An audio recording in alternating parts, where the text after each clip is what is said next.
Yeah, that happens. So, let me get my notes out. So just so you guys know, I'm going to go a little fast for time reasons. And if you have any questions, if you could save them for the end, I would appreciate it. So let me look at my notes here. So I'm going to go over ProACT today, and the ACT stands for Assault Crisis Training.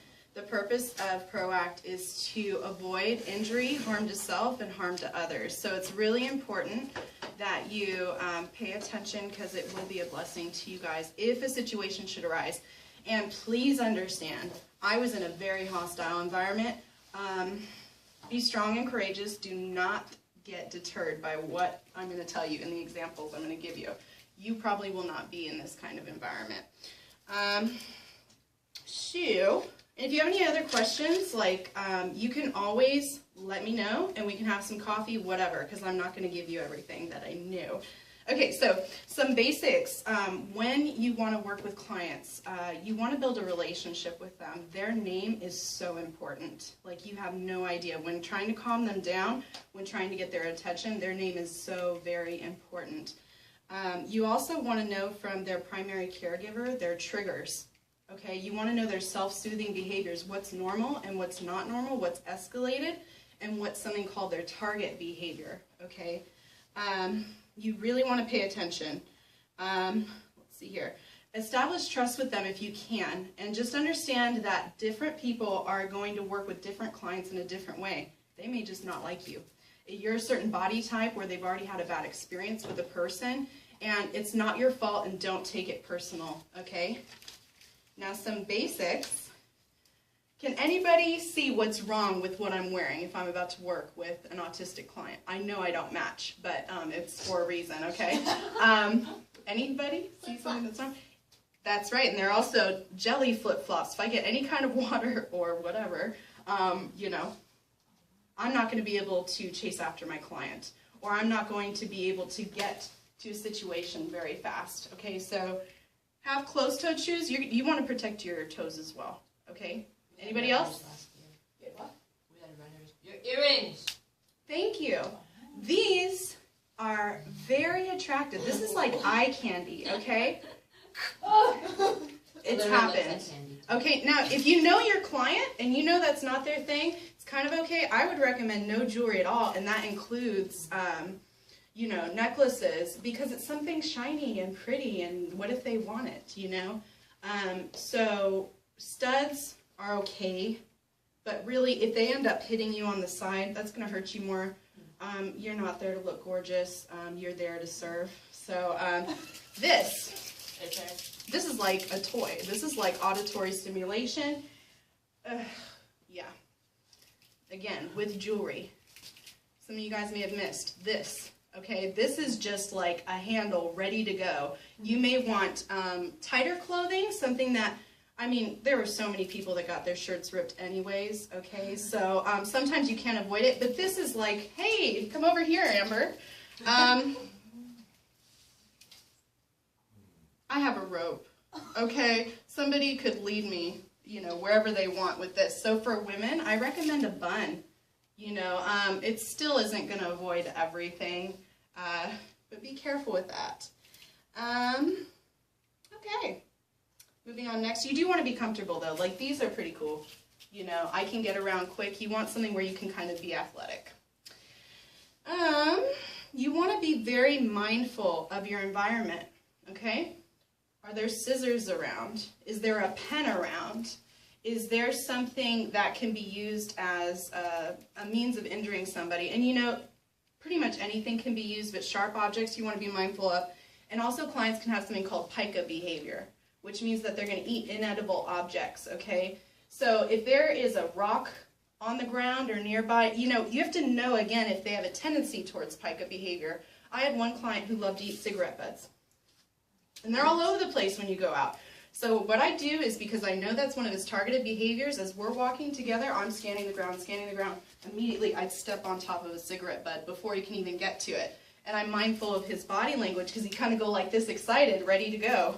So also with being mindful of your environment, things can stimulate autistic clients if there's certain lights. Maybe they're way too bright or flashing or red. If there's a certain sound that's really high-pitched or annoying, even for you, you're like, ugh, a dog barking and it just doesn't stop, sirens going by.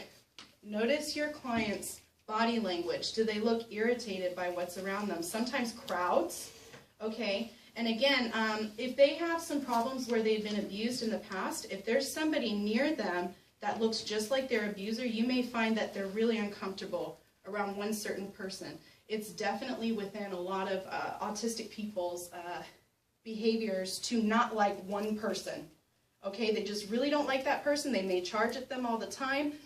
They may try to fight with them. They kind of fixate on certain things. It's a part of their behavior. Another thing that you want to be mindful of is your reaction, okay?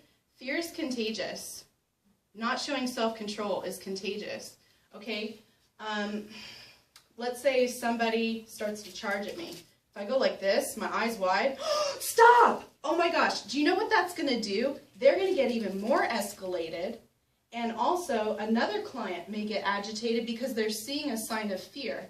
You need to be the mature, responsible ones where you have control over your body language, over the sound of your voice. You need to be the one that's in control, because if they're not feeling well, they may not have control, okay? And it's okay to cry. Absolutely okay to cry. You cannot change that. When you're being harmed, it's going to happen, but you've got to stay calm, and you've got to watch what you say, okay? So, also with some basics, you never want to be alone, ever. I can give you guys so many examples, okay? Never be alone. Always know where your clients are and where your staff are. If something is to come up, you need to be able to communicate with somebody because you're not supposed to be alone. You need to ask for help immediately while you're taking care of the possible injury at the same time, or the possible incident that's coming up. You need to ask for help. Even if it doesn't seem like a big deal, ask for help. Make others aware you guys are all a team, okay? And then know who's on your team too. If you don't know who their primary caregiver is, if you don't know the staff that are at the facility, that is just making you so vulnerable to attack. And you guys are important. You need to take care of yourselves when you're there, okay? Now let's say, what if I'm with somebody who has problems with communicating the way that we were all blessed and made, okay? So I did have deaf co-workers, and one girl had a great idea, and if it's allowed, you guys can use this. She always carried a whistle on her, because when she spoke it was like, you know what I'm saying? And we knew sign, but what if we're not looking at her? So she can't go, hey, help me, help me. She can wave her hands, but the whistle was great. And then with a lot of clients, they go like this and stop hitting her because that sound irritated them. So it's just an idea if it's allowed at the facility or maybe outdoors, you know, just an idea. Also with basics, this one is so important, you guys. Please do not forget this. There's one thing that you take away from here. Never turn your back on a client. This is what happened with you when you came in that door, okay? That's just one example. Never turn your back on a client. You're going to be in a big room. I was with about 50 clients. What happens is when somebody enters the room, it's even great if the person watching them says, hey, they're in the room. They announce themselves. And then immediately, let's say the door's right here, I'm going to pivot. So I'm still able to look at my client, and I'm able to look at them. So let me tell you, with one of our clients, Peter, okay, he liked to come up behind people and go like this. And he gouged somebody's eyes out one time. Oh, there goes my contact lens. Okay, so she's blind for the rest of her life. And he's actually very nice, but he was pretty agitated. So we all knew that that was one of his behaviors, and we were mindful of it. If you wear protective eyewear, like AK, you're set, okay? I'm not trying to scare you, it's just the truth, okay? So you want to resist fight or flight, okay? Immediately. If somebody's charging at you, you may want to run. That exposes your back. I did that one time, okay? A guy got upset, started to charge at me. I never dealt with being charged at before. I went like this, and there just so happened to be a tree in front of me, and he pounded on my back. And to this day, even yesterday, I still feel it. That was over 6 years ago. I had to get surgery. And I want to tell you guys something. It's okay. They were born with a body different than mine, okay? The Lord doesn't make any mistakes, Okay, they're in a form of mental anguish. That's the reason that they're upset. If you ever think, this isn't fair, why am I getting hurt? And start to think about me, just acknowledge that we're there to serve them. And everything is in God's plan and His timing, okay? So never think that it's not fair. They may think it's not fair that they're in mental anguish and that they were born that way, for all you know, okay? So stay humble. All right, so I'm going to go over 3 types of injuries. We have target behaviors, escalated behaviors, and then accidents, okay? And I'm going to sit down if that's cool. So with the target behavior, it's kind of like something that they do all the time, something that they won't stop doing. They've done it for decades. Okay, we can try to do replacement behaviors. Like one guy, he loved vomiting. That was just his thing. It's not because he was sick. He just thought he was really amused by the sensation going up his throat. And I guess everybody's reaction to it. So we actually taught him how to spit instead. So he just spit everywhere he went, and that's a little bit more socially acceptable. But the point is, he's not going to stop. And then we've got people who do hair pulling, hitting, biting, scratching, pinching. One girl really liked to get your fat right here. It hurt so bad. She'd twist and pull. And they'll even maybe pick at their skin nervously. Those are just regular things. So by creating a relationship and speaking with their primary caregiver, you're going to know what their thing is, okay? And let's see here. When they're doing those things, the point isn't to tell them to stop. The goal would be to get them to do it less, you know, and you can try to distract them. If you know something that they really like, that's okay to offer them. One girl, she loved Coca-Cola. Oh my goodness. So if you just kind of held it out there, immediately her eyes would fixate on it. And, you know, you go, okay, so that I can file your nails, okay, I'll give you some if you let me file just one nail. I'd give her 1 sip, okay? And you can also touch. One girl, oh my gosh, she loved to grab at things, okay? That was her thing. It's like her hand needed to be doing something, so I would go like this on her hand. Just giving her something to distract her, and then she wouldn't do it. You can get creative and, you know, ask the primary caregiver if they have any suggestions as to how to calm the client down. And you can also try to change the subject. You'd be amazed. Let's say they're doing something, okay? They're totally fixated on it. Hey, Nicole, how are you doing? You just get kind of larger body language. Your eyes come out. You're saying their name, and then all of a sudden they're like, whoa, it snaps them out of it. You just never know, and that may also upset them, so find out, okay? Find out. So, you can also calmly coach them, okay? You don't want to let them feel like what they're doing is wrong. They're not going to stop doing that. So you can just say, hey, you know, when you hit him, that's not very nice, and I know it doesn't seem like it'll do much, but you do want to acknowledge that it's happening, but not reward the behavior with attention, okay? Because if you start to run over and make a big deal out of it, it may be a form of entertainment to them. So it's like you're rewarding the undesired behavior by overreacting, okay? Now if I can have my volunteer come. Okay, so if you can stand behind me. So I'm sitting here watching my client at a table, okay? And then all of a sudden, a client enters the room, and she's got the person shadowing her from behind. Here's the door. And I'm not paying attention. The person who's my other staff worker does not let me know that she has entered the room, and she likes to pull hair, okay? So she's going to come up behind me. I don't hear a thing, and she's going to pull onto my hair. No, not like that. You're going to lock on. Yeah, you're going to lock on. Oh, come on. Like this. Like this. Okay? Oh my gosh. Okay, I stand up. Hi, Lisa. How are you doing? And then you're going to pull her hand onto your scalp, okay? So immediately you think, oh my gosh, you want to go like this. Ugh, what is that going to do? Okay, she's not going to let go. So what I want to do, go ahead and hold it again. I'm going to put my hand on top of her hand and keep it close to my scalp. And if I can try to flatten her hand onto my head. You just stay there. She's got to choose to not do it anymore. Hey, Lisette, how are you? You know, I really liked that art project you did yesterday with the sand. And, you know, those are really pretty colors. Shoo, eventually they get so bored because they want you to go, oh my gosh, stop it. Ugh.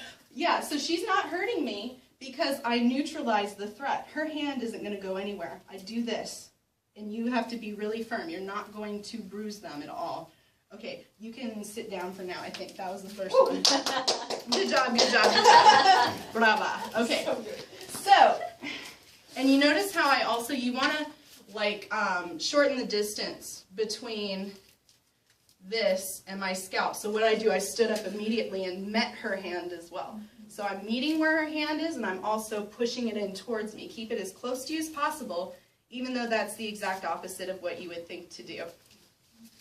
Same thing with scratching. Okay? They're like this. What do you want to do? Oh, get off of me. What is that going to do? They're going to touch even more skin. So what you want to do, it is going to hurt. You're probably going to cry if you're sensitive. You just have to flatten it and keep your hand on top. They have to choose to let go. A lot of autistic clients are strong, and there's just nothing you can do about it except minimize how much of your skin gets injured, and immediately, once it's over with, you need to tell somebody. You guys have to be really careful with mixing blood. Okay, they may have a communicable disease, and you want to take care of it right away. If they just so happen to have a pimple that was popped and their skin is open and gets on your skin, you want to take care of it right away. You also want to examine their skin, okay, or whatever medical staff.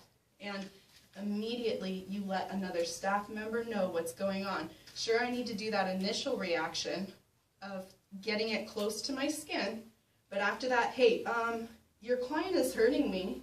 Can you please help? So then they'll start to do the coaching. Hey, Lisette, can you please stop that? You know, that's not nice. And even though this is American Sign Language, I've got to show you guys this one sign, okay? You put your hand out flat like this and go like this, like cut it out. This means stop, okay? Now, if you want to put a big exclamation point on it, you can go stop if there's two people fighting. I've used that in so many situations, and you can kind of tell what it means just by using the word and using the sign at the same time. If you guys want to use that as a tool, feel free, because I used it every day, and it worked. Let's see here. So if we've got two clients, you do want to separate them. You always want to be within arm's distance of your client. If you're any further than that, there's no way you can jump in and put your body between their bodies or try to separate them. Okay, so you don't want to be too far away from your client. And you don't want to correct them until after. So if you want to say that it's wrong or, you know, whatever, that's not nice, in a way where they're going to understand it, you have to wait until they're done doing the behavior, because they may not even be listening to you. You know, I kind of contradicted myself earlier, but I mean when you actually tell them it's wrong, where they can try to understand it. So I'm going to get into escalated behaviors. So those were things they kind of do every day, all the time. Just move out of the way if you can. Sometimes when they're punching, it's kind of slow. Just go, and try not to give them too much attention. But then there's something called escalated behaviors, okay? This is when they're having an episode. This is when they're actually in mental anguish. Their thoughts could be going really fast, and they also may not be perceiving their environment around them as clearly if they weren't agitated. So it's going to be hard for them to control their behavior while they're in this state. And you do want to react in this situation, because if you don't react immediately, the number of people that could be affected will go up. It could just be between you and them, and if you don't react, a lot of people could end up getting hurt. So again, if they're escalated, you immediately want to ask for help. Get somebody else involved. Communicate. Hey, you do this, I'm going to do this.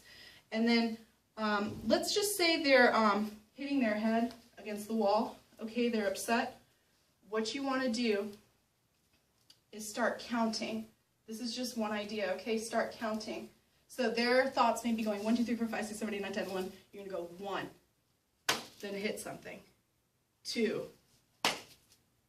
3. you're going to create a new rhythm for them because they're starting to think very fast. Okay, you want to slow things down. You may want to say something like, breathe, breathe. And if that's not getting through, you can even model it. Just look at them. You can even do this.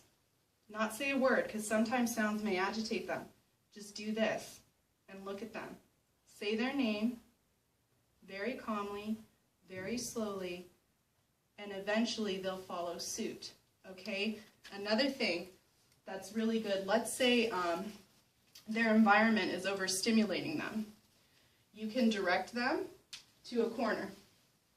And then all of a sudden, all they're seeing is what's in front of them, black or white. They're not seeing all these people move around. And they're not going to hear all these things going on because they're just hearing 1, 2. Eventually, they're just going to focus on that sound and then not have very much going on around them. Whatever lights, whatever people was bothering them, all they're seeing is a corner. And that doesn't hurt them in any way. You're just moving them to a place that's a little bit safer and a little bit less chaotic. Now, if they're deaf and you put them in the corner, even if you just hit the wall to create that rhythm, they can feel the vibrations of that wall. So they're still feeling that rhythm. Let's say here. So I'm going to give you guys 2 examples of an escalated behavior. One guy's name was Jonathan, and he was a new client. We didn't quite know what his target behaviors were or what he was capable of. And he ended up, to one of the top guys, biting right here. Not to me, but to my supervisor. And he just hung on, okay? It was just there. And he was freaking out. He wasn't okay, you guys. They're in pain. Understand that. You may be hurting, but they're in pain. So immediately, Tim went like this with his head. He kept it close to the skin. Because if Jonathan were to have gone like this, a whole chunk of his skin could have been taken off instead of just a puncture. Okay? And he tried to soothe him the entire time, which is very unlike what we would want to do. Okay, he said, Jonathan, are you okay? And he started to actually pat his head once he noticed that he wasn't going to move, you know, his teeth or his head. He tried to calm him down, continuing to use his voice, continuing to do things to try to soothe him, and eventually he let go, and then, yes, the tendons were destroyed in that guy's hands. Okay, again, I was in a very hostile environment, and I chose to be in it, okay? Another one, I need my volunteer, okay? This time, I'm going to be doing something with you.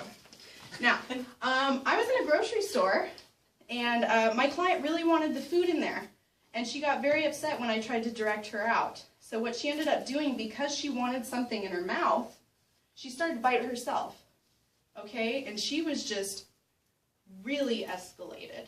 So what I ended up doing, okay, I need your hands out. Okay, so she's biting herself. I'm like, oh my gosh, I need to protect her arms, okay?